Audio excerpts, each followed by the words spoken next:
राजू सुबह सुबह उठकर अपने पिता के पास जाता है। पिताजी, मेरे फोन का रिचार्ज ना खत्म हो गया है, तो इसमें रिचार्ज करवा दो।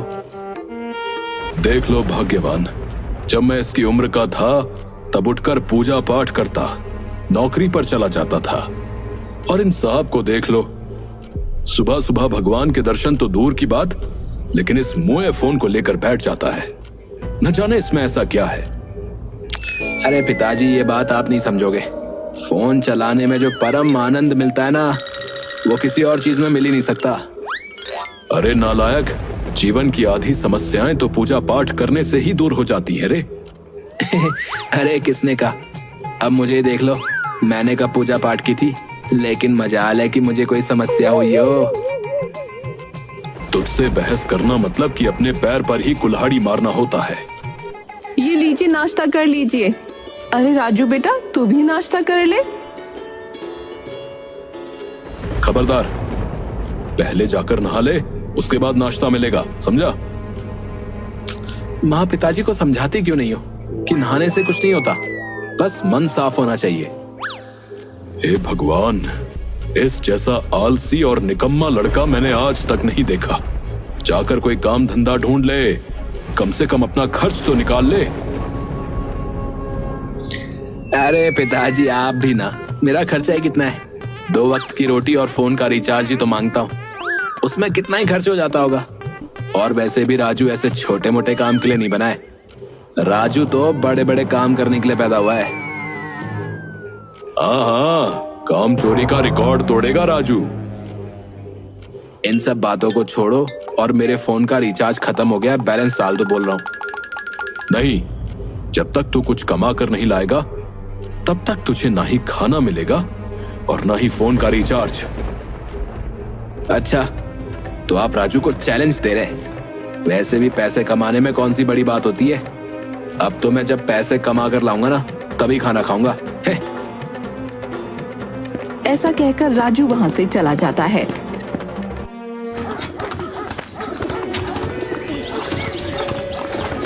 राजू एक जगह रुककर आसपास देखता है। राजू को कुछ लोग दिखाई देते हैं जो कि कुछ बोरियां उठा रहे थे। राजू भी उन मजदूरों के साथ जाकर बोरियां उठवा देता है। कुछ बोरियां उठाने के बाद, सेठ जी, मेरी मेहनत की कमाई। ये लो 50 रुपए। अरे, इतनी भारी भरकम बोरियां थी और इसके सिर्फ 50 रुपए दे रहे हो? इन सभी मजदूरों को भी इतना ही मिल रहा है भाई, और ये काम सब हर रोज करते हैं। धत तेरी, इतनी मेहनत के सिर्फ 50 रुपए। थोड़ी दूर जाकर राजू को एक बुढ़िया दिखती है जो कि बांस की टोकरियां बना रही थी। इस बुढ़िया की मदद करके मैं पैसे कमा सकता हूँ। वैसे भी काम तो बैठे बैठे ही करना है, और वैसे भी इन टोकरियों में करना ही क्या है। माँ जी, मैं आपकी कुछ मदद कर दूं? हाँ, ये कुछ बांस की टोकरियां बनानी है, तो इन्हें बनवाने में मेरी मदद कर दे। ठीक है, वैसे भी इसमें कौन सी मेहनत लगती है, बैठे बैठे तो काम करना है। राजू उस औरत के साथ बांस की टोकरियां बनाना शुरू कर देता है, पर राजू को समझ नहीं आ रहा था कि टोकरियां कैसे बनाए। राजू फिर भी जैसे तैसे टोकरी बना लेता है। ये ले 10 रुपए तेरी मेहनत के। क्या, सिर्फ 10 रुपए? हाँ, और क्या, टोकरी ही बनाई है, कोई ताजमहल नहीं। मुझे तो लगा था कि पैसा कमाना इतना आसान है, लेकिन इतनी मेहनत करने पर भी मुझे क्या ही मिला, सिर्फ 60 रुपए।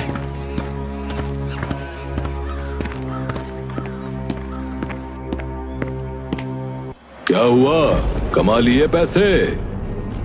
अरे क्या खाक पैसे कमाए, दिन भर काम करने पर भी सिर्फ 60 रुपए मिले। आज तो मैंने रिकॉर्ड तोड़ दिया, मैंने दिन भर काम कर दिया। माँ, आप खाना दे दे और मुझे 400 रुपए दे दो, मोबाइल में बैलेंस डलवाना है। क्यों, 400 रुपए का क्या करेगा रे तू? अरे अभी तो कहा मैंने, अब क्या ढिंडोरा पिटवाऊं? नालायक, तू अब बात करने की तमीज भी भूल गया। तुझे अब इस घर से 1 रुपया नहीं मिलेगा। अरे ये बापू है या कसाई है? और मुझसे नहीं होता काम। वैसे भी इतनी मेहनत करके भी सिर्फ 60 ही रुपए मिले, तो ऐसी मेहनत करने से क्या फायदा। माँ तुम इन्हीं की सुनोगी या मेरे लिए खाना भी लेकर आओगी? शांति, खबरदार, अगर तुमने इसे एक निवाला भी खिलाया तो मैंने कहा ना, तुझे 1 रुपया भी नहीं मिलेगा इस घर से। अच्छा ठीक है, मुझे भी नहीं चाहिए आपका 1 भी रुपया। ये पिताजी ना अपने आप को हिटलर समझते हैं। मुझे भी उनके एहसानों की कोई जरूरत नहीं है। अरे पर अब क्या करूं, भूख भी तो बहुत लग रही है और जेब में सिर्फ 60 रुपए हैं। राजू के पास जितने पैसे थे वो उतने में कुछ न कुछ खाने के लिए ले लेता है और अपना पेट भर लेता है। चलो आज का तो हो गया, अब कल की कल देखेंगे। राजू फिर से घर चला जाता है। बेटा आ गया तू? हाँ माँ, आ गया मैं। और कह दो अपने पति से कि मैंने अपने पैसों से खाना खा लिया है। हाँ हाँ, तो अच्छी बात है।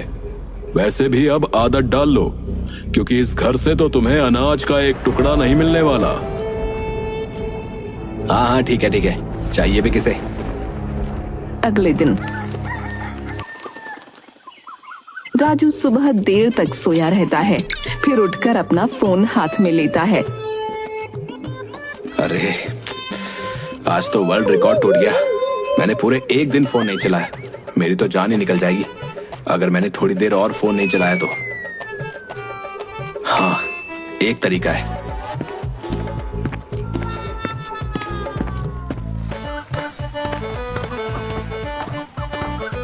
अरे ओ मंगल, मेरे फोन में रिचार्ज डाल दे और जरा जल्दी कर दे। हाँ हाँ ठीक है भैया, लेकिन पैसे? अरे पैसे बाद में दे दूंगा ना, और वैसे भी मैं यहीं तो रहता हूँ, कभी भी ले लेना। मंगल राजू के फोन में रिचार्ज डाल देता है। राजू ये देखकर बहुत खुश हो जाता है। अरे वाह वाह, अब मैं आराम से फोन चला सकता हूँ। तुझे नहीं पता मैं तेरे बिना पूरा 1 दिन कैसे काट रहा हूँ। और फिर फोन चलाने लगता है। बहुत देर हो गई, अब भूख लग रही है। घर पर जाने से तो कोई फायदा है नहीं। एक काम करता हूँ, पास के ढाबे पर जाकर कुछ खा लेता हूँ। पर पैसे तो है नहीं। एक काम करता हूँ, पैसे बाद में दे दूंगा। अरे ओ भैया, पराठा और मटर पनीर ले आओ। ढाबे वाला उसे दे देता है। अरे वाह वाह, आज तो मैं कितने दिनों बाद पनीर की सब्जी खाऊंगा। वाह वाह वाह, मजे आ गए। क्या तरीका ढूंढा है तूने, काम भी नहीं करना पड़ेगा और मेरा काम भी निकल गया। हाँ। राजू खाना खाने के बाद वहाँ से निकलने लगता है। अरे अरे भैया, खाना तो खा लिया लेकिन पैसे तो दे दो। अरे दे दूंगा बाद में, वैसे भी मैं कहाँ गांव छोड़कर भाग रहा हूँ। ऐसे ही कुछ दिनों तक राजू सबसे उधार मांग मांग कर अपना खर्चा निकाल लेता है। राजू फोन चला रहा था। अरे ओ मेरी निकम्मी औलाद, आखिर आजकल क्या कर रहा है तू? हैं? ये ले पता, और यहाँ जाकर यहाँ पर तुझे सिर्फ कंप्यूटर पर बैठकर काम करना है। ये तो कर लेगा ना? ठीक है, अब आप इतना कह रहे हो तो कर लूंगा। राजू जगन के बताए हुए पते पर जाता है और वहाँ पर काम समझ लेता है। अरे वाह, यहाँ तो सिर्फ बैठना ही है। फिर वहाँ का मालिक जो भी उसे कहता वो कंप्यूटर पर टाइप करके फाइल बना देता, पर थोड़ी समय में वो इस काम से भी ऊब गया था। अरे यार, मुझे तो लगा था कि सिर्फ बैठे बैठे ही काम करना है, लेकिन इस कंप्यूटर पर भी कब तक बैठूं? कुछ मजे ही नहीं आ रहे। हाँ, एक काम करता हूँ, इसमें गेम खेल लेता हूँ, वैसे भी कौन ही देख रहा है।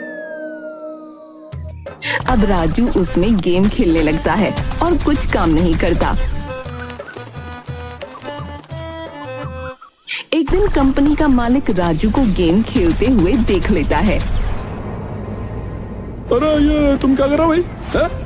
मैंने तुम्हें यहाँ काम करने के लिए बैठा है, ना कि अपने टाइम पास के लिए। चलो भाई उठो, निकलो यहाँ से, चलो। यहाँ मुझे तुम जैसे काम चोरों की जरूरत नहीं है। चलो। फिर राजू को वहाँ से निकाल देते हैं। माँ खाना दे दो। अरे क्या हुआ, मुंह लटका कर क्यों आ रहा है? अरे कुछ नहीं, बस मैंने वो काम छोड़ दिया।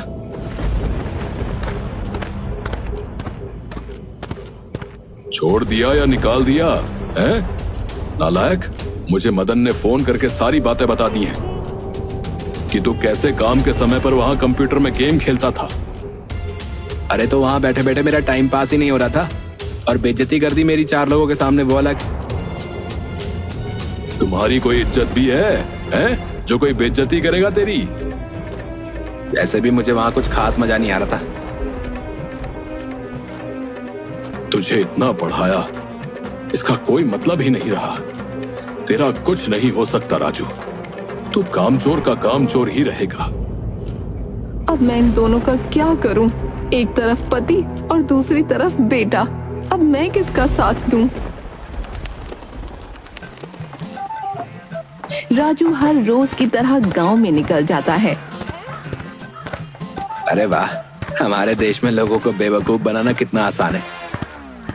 मैं हर रोज किसी से किसी ना किसी बहाने से पैसे ले लेता हूँ और किसी को कुछ समझ में ही नहीं आता है। घर पर जाने से तो यहीं बाहर ही रहना बेहतर है।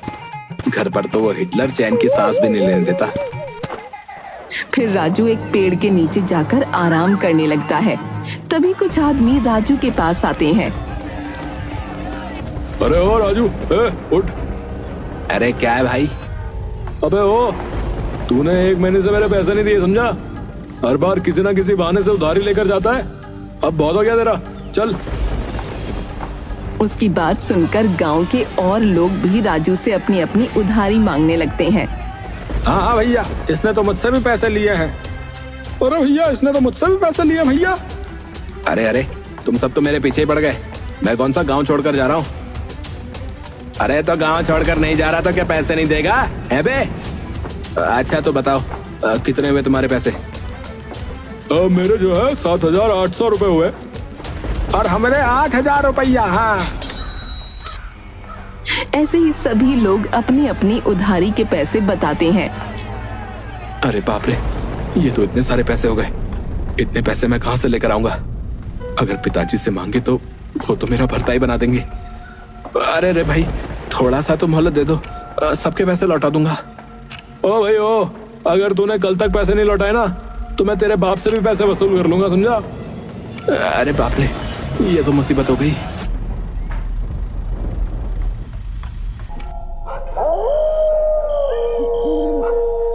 रात को राजू सबके पैसे कैसे देगा ये सोच ही रहा था कि उसकी नजर अपनी माँ के सोने के कंगन पर जाती है।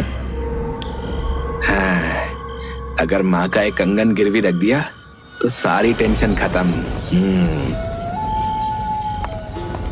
शांति रात को सोते समय अपने कंगन उतार कर अलमारी में रख देती है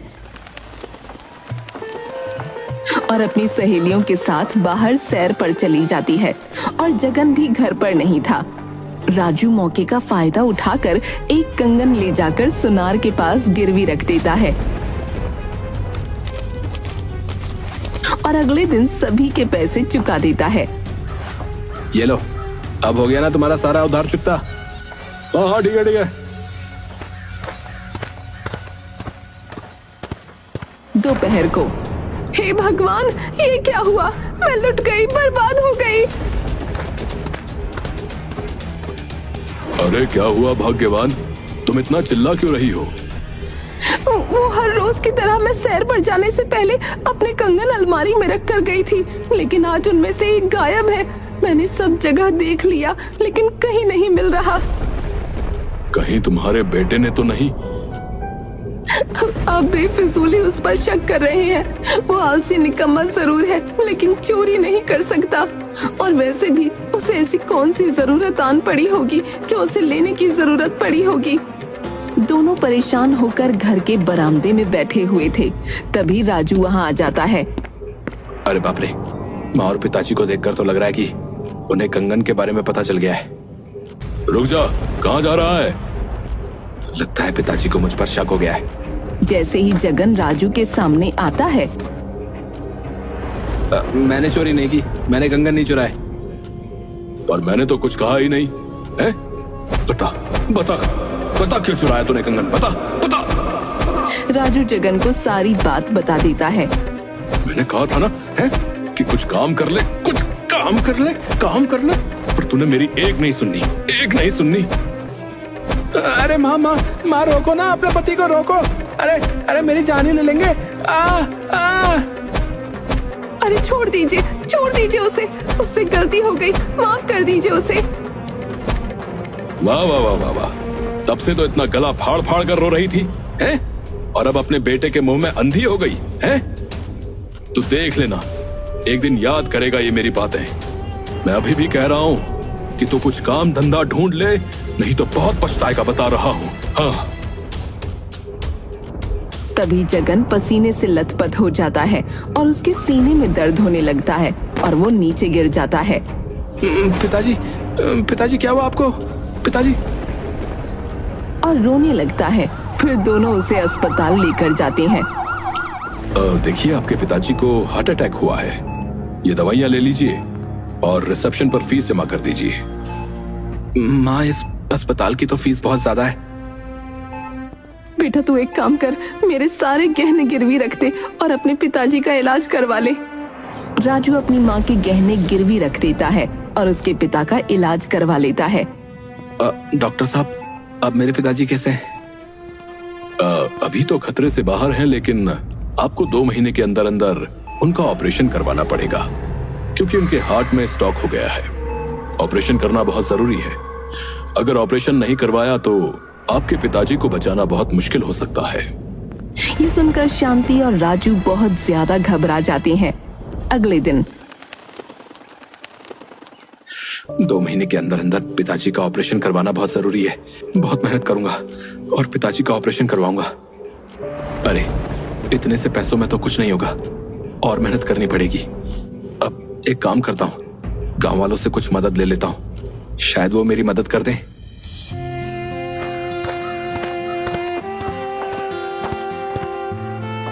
राजू गांव वालों से मदद लेने के लिए जाता है, लेकिन उसकी पैसे न देने की आदत की वजह से कोई भी उसे पैसे नहीं देता। सेठ जी, मेरे पिताजी के ऑपरेशन के लिए मुझे पैसों की जरूरत है। अगर आप कुछ पैसे दे देते तो बहुत मेहरबानी हो जाती। नहीं, इस बार मैं तेरी बातों में नहीं आने वाला। मैं जा यहाँ से और कोई और बकरा ढूंढ ले, समझा?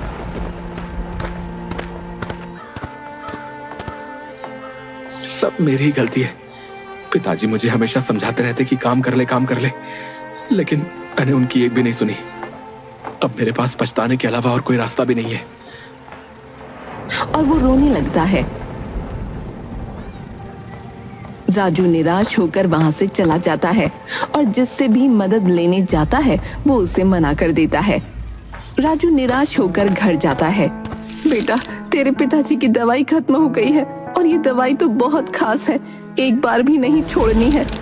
राजू पास के गांव में दवाई लेने जाता है। अरे भाई साहब, ये दवाई दे देना। दुकान वाला बहुत परेशान लग रहा था। अरे भाई, तुम थोड़ी देर बाद आना, क्योंकि अभी मेरा बहुत बड़ा काम रुका हुआ है। अरे क्या हुआ भाई? अरे वो क्या है ना, मैं लैपटॉप पर बहुत जरूरी काम कर रहा था, लेकिन अचानक ही लैपटॉप बंद हो गया। अगर लैपटॉप नहीं चला तो मेरा बहुत बड़ा नुकसान हो जाएगा। मुझे बताना जरा। दवाई वाला राजू को अपना लैपटॉप दिखाता है।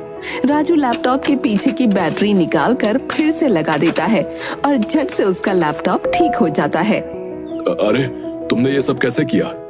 लगता है तुम्हें इन सब चीजों की बहुत जानकारी है। हाँ, कंप्यूटर की पढ़ाई तो मैंने की थी, पर मेरी कामचोरी की वजह से आज मुझे ये दिन देखना पड़ रहा है। भाई, अब मुझे जल्दी से दवाई दे दो। अरे भाई सुनो, क्या तुम मेरे यहाँ काम कर सकते हो? मेरी इस फार्मेसी के अलावा भी बहुत सारी जगहों पर ब्रांचेस हैं और एक फैक्ट्री भी है। तो मुझे वहाँ के लिए एक आदमी की जरूरत है जिसे कंप्यूटर की अच्छी नॉलेज हो, उसे अच्छा पैकेज भी मिलेगा। ठीक है, काम तो मैं कर लूंगा, लेकिन अगर आपको कोई तकलीफ ना हो तो मेरे पिताजी का ऑपरेशन करवाना था और उसके लिए मुझे 2 लाख रुपए की जरूरत थी। मैंने थोड़े तो इकट्ठे कर लिए, लेकिन बाकी के पैसों का इंतजाम नहीं हुआ है। तो क्या आप मेरी कुछ मदद कर देंगे? ठीक है, कर तो दूंगा, लेकिन अगर तुम मेरे पैसे लेकर भाग गए तो? अरे भाई, भाग कर ही तो रुकना सीखा है, अब भाग कर कहां जाऊंगा? अगर तुम्हें मुझ पर विश्वास ना हो तो कोई बात नहीं, मैं कुछ और इंतजाम कर लूंगा। फिर फार्मासिस्ट मुस्कुराता है और तुरंत उसे कैश दे देता है। लो भाई, करवा लो अपने पिताजी का ऑपरेशन, लेकिन जल्द से जल्द काम पर आ जाना। धन्यवाद भाई, मेरे अपने गांव वालों ने मेरी मदद नहीं की और तुम अनजान होकर भी मेरी इतनी मदद कर रहे हो। मैं तुम्हारा ये एहसान कभी नहीं भूलूंगा भाई, बहुत बहुत धन्यवाद। फिर राजू खुश होकर अपने घर पहुंचता है। अरे इतने पैसे तू कहाँ से लाया रे? कहीं फिर से कोई गलत काम तो नहीं किया? नहीं पिताजी, गलत काम नहीं, वो मेरी नौकरी लग गई है। फिर राजू जगन और शांति को सारी बातें बताता है। मैंने डॉक्टर साहब से भी बात की थी, लेकिन उन्होंने कहा कि वो यहीं आ रहे हैं। हाँ, उन्हें तुम्हारे पिताजी ने खाने पर ही बुलवाया है। वो तुम्हारे पिताजी के बहुत अच्छे दोस्त हैं।